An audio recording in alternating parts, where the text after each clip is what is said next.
All right, we're going to talk about the market for coffee. And we'll start off with some basic stats. First, coffee consumption. And note all of this data is from the US government. This lists consumption by coffee, by country, except for the EU, which is, of course, a bunch of countries. Coffee is conventionally sold in 60 kilogram bags. So that's the unit of report. Well, thousands of 60 kilogram bags in this case. After the EU, you can see is the US, Brazil, Japan, Philippines, Canada, China, Indonesia, Russia, and the UK in the top 10. Ethiopia, which is where coffee originated, is number 11. And Colombia, also known for coffee, is number 16. But these are different sizes. Those countries are different sizes in terms of population, so maybe let's look at coffee per person. Now for the top 20 consuming countries in the world. Now Switzerland is on top, more than 10 kilos per person. That's kind of a serious coffee habit, I'd say. Canada has more than 8, Brazil more than 6 kilos each. UK, which for past centuries was mad for tea, is distinctly lower, more comparable to South Korea and Japan, which have a historical, cultural affinity for tea. Ethiopia and Colombia don't make the top 10 per person, because there's a strong correlation between wealth and coffee. People with more money drink more coffee. Now you often hear the phrase, correlation isn't causation, and that applies here. Does coffee make people more productive and so wealthier? Or is it that coffee is just among the good things in life that people with more money buy more of? Probably more of the latter, but the circular causation makes it difficult to prove. Here's production of Arabica coffee, again in thousands of 60 kilo bags. Remember, Arabica is the quality stuff. Specialty coffee is Arabica. Robusta is the commodity coffee. Brazil is the behemoth here, growing almost 4 times more than the next, Colombia. Ethiopia is the only African producer in the top 10. Uganda is down at 13. You can certainly see the impact of the chain of mountains stretching from southern Mexico down to Peru, with so many of those countries producing quite a lot of coffee. China may be a bit of a surprise, but it has highland areas that are suitable. There are other Asian countries, including India, Indonesia, although much of its coffee would be labeled as Sumatra, that's one of the islands, Vietnam, PNG. If we looked at Robusta beans, we'd see Vietnam number 1, then Brazil, and then some other countries that produce a lot less. Just those 2 countries produce almost 2/3 of all Robusta beans. Those two have very different mixes of beans produced, though. Vietnam produces 30 times more Robusta than Arabica, while Brazil produces half as much Robusta compared with Arabica. Indonesia, Uganda, India are similar to Vietnam in that they produce more of the inferior beans. Now, what is this coffee worth? It's worth what people are willing to pay for it, ultimately. Now, what price do people pay for coffee? What influences that price? Whew. It really depends on a lot of different things. Coffee is consumed for its taste, plus pharmaceutical usage, it's a drug, plus the health benefits or costs, plus for enjoyment, vibes, plus socialization sometimes, plus people's perceptions of choice, status, plus lots of other things. Rational choice doesn't rule out any of those. People can have complicated preferences, and they do. Let's go through those a little more carefully. Taste is obviously crucial, but on the other hand, look, a lot of people drink bad coffee. Just my opinion, man, but still. Obviously, people want coffee as a convenient caffeine delivery system, and caffeine has a wide variety of important effects on the human body. Gym rats will time their caffeine intake. Caffeine has powered plenty of higher GPAs.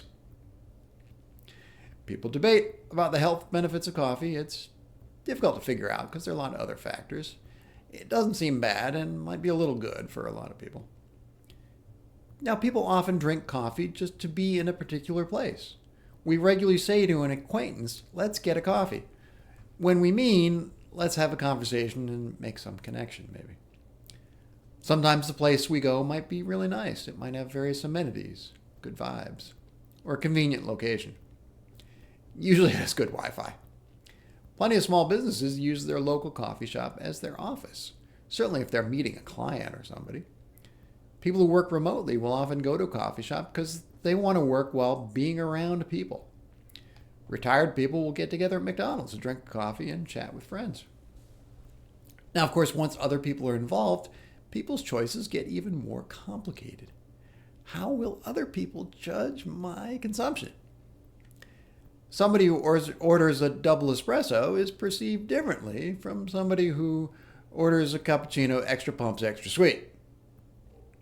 Talk to a barista sometime. Ask them how they judge people's orders. They're judging.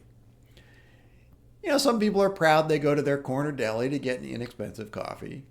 Some people, on the other hand, are proud that they have a good job and can get a cup from that global brand. Some people buy the ethically sourced beans. Perhaps they like the story that's told. Perhaps they want to signal their virtue. There's a wide spectrum of choices in quality. Among the cheapest is buy ground coffee and make it at home. Some people instead buy beans and grind them so they get their more flavor and aroma.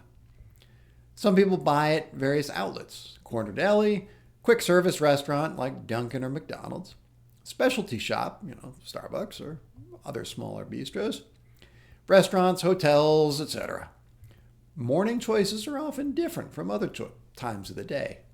Many people have very strong habits about breakfast. They make the exact same choice, at least on weekdays, unlike, for example, the evening meal. Right? It's considered normal for a person to eat the same exact thing for breakfast every single day. Drink the exact same coffee. But eating the same thing for each night? That's weird. I'm not saying it's bad or good. I'm just noting that our society considers certain behaviors to be normal and others to be weird. Why is that? You don't have to go along. You can be the sort of person who enjoys variety, at least sometimes. Choice of morning caffeine can be part of people's self-presentation. People say, I'm the sort of person who drinks blank. So the overall story matters. Certain brands of beans are not really different, but a grocery store sells them for more because people want that brand. A hotel will usually offer coffee to guests in the morning, and the hotel brand will make sure to integrate that coffee brand to match. More expensive hotels, more expensive coffee brands. Now, the cost at other stores depends on commute, because a lot of people get it in the morning, as part of their commute. And so it's very sensitive to convenience. In suburbs, a shop on the right-hand side of a busy road into the area where a lot of people work is a lower cost than a shop with a left-hand turn in and out. The drive-through is also important, and so is the app. Therefore, changes to people's commuting patterns, more work from home, that feeds in as well. For people consuming coffee at home, there are lots of choices of beans. Caffeinated or decaffeinated, instant, already ground, or beans that you have to grind yourself, or pods. The type of roast, usually just light, medium, dark. Note that doesn't change really the caffeine content. Some beans are ethically sourced, maybe labeled fair trade or organic or something similar. But each is at a different price. Different retail sources are going to charge different prices, even selling the same thing. Cost of coffee, or cost of caffeine, is a complicated mixture of money and time or effort. Pods, for instance, are not usually high quality. They're not cheap in money terms, but they're quick and easy. Effort includes executive functioning. A lot of people just want a low-thought, easy option in the morning. Others create a routine and learn to appreciate the process of grinding and brewing that coffee. People's choices about coffee also depends on other options available. There are plenty of other caffeine delivery systems out there. Tea, soda, energy drinks, etc. I mean, it's kind of remarkable that so many different plants evolved to produce caffeine.